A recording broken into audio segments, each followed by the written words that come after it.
UFC BJJ Road to the Title is officially completed, and we have two inaugural champions in lightweight and welterweight. Before we get into the finals, the champions, and all of that stuff, I want to recap the season. At the time of this recording, episodes 1 through 6 are all well over 500,000 views, with episodes 1 and 2 being well over 1 million. To be completely honest, these numbers are a little bit higher than what I expected. When this was announced online, most of the comments seemed to be negative, so I didn't think people outside of the grappling world were going to tune in all that much. Obviously, us grapplers were super happy to see the UFC finally investing into Brazilian Jiu-Jitsu, but people uneducated didn't seem to be too interested. I personally had a lot of fun watching the show, but it was definitely different from The Ultimate Fighter. There was basically no drama throughout the entire show, which was to be expected.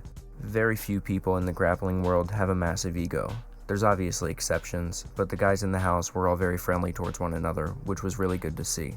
The matches were awesome. Just about every single one of them was fast-paced, and they did an awesome job getting rid of people stalling positions and not advancing. Almost all of the decisions went in the right direction, and we had a wide variety of submissions. Just to go over some of the submission stats of the season, we had 4 wins by decision, 3 wins by rear naked choke, 1 heel hook, 2 anaconda or darces, 1 toe hold, and 1 armbar. We did have a knee injury during the season due to the heel hook, an elbow injury due to a slam, and an elbow dislocation due to an armbar. I'll tell you what, that elbow dislocation from the armbar was nasty. It looked like he was in some serious pain. They had to take him out on a stretcher for an elbow dislocation. He was hurting. I highly encourage you to go back and watch the full season. There were some really good matches, some funny moments. It was a really good time. The matches in the finals were also very action-packed, and it was a really solid card to introduce the UFC BJJ to the world.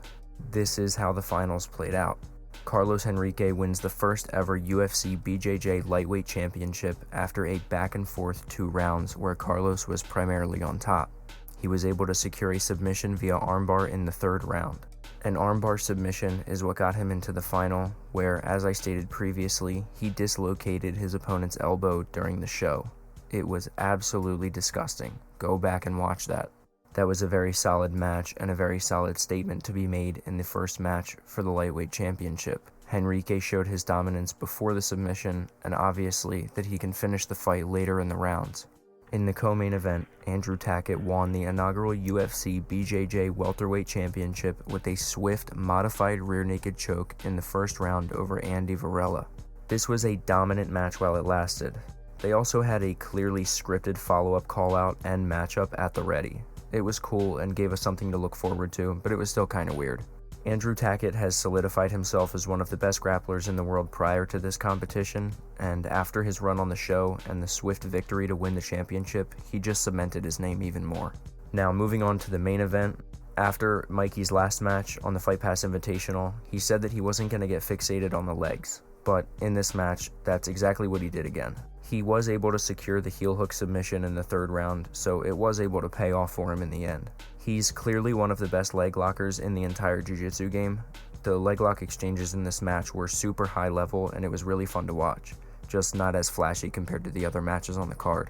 Most people expected Mikey to win the match going into this one, and it's nice to see that, he was able to secure himself at one of the top positions in the sport. Once again, he's been one of the best in the world for a very long time. Overall, I really enjoyed the show, the matches, the format that they stole from Craig Jones, and the finals. The pacing was very well done. They definitely did a good job making sure the action stayed moving, but again, they stole the format from Craig Jones. Even Mikey admitted that in his post-fight interview.